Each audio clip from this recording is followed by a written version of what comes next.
Here you can see how the mineral wool gets attached on a bit of a longer, straighter wall without a window. So this is the 3/4 inch strapping material that we've used.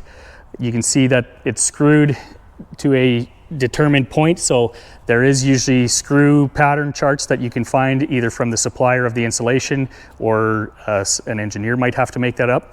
But if we look back here, we can see the screws going through that insulation and into a stud in that wall assembly, so it's got a nice structure to actually grab onto.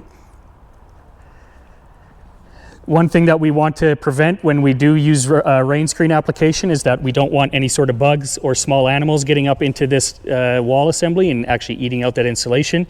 So we do have a bug stop installed behind that flashing, or it can go behind this trim piece to prevent any sort of bugs or small animals from getting up into there.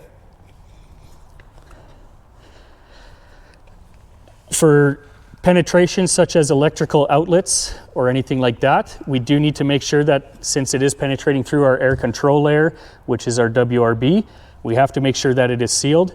So one of the ways that we can do that is just using 2 pieces of tape and then actually just squeeze them together, which seals around that wire and maintains that air control layer with that WRB.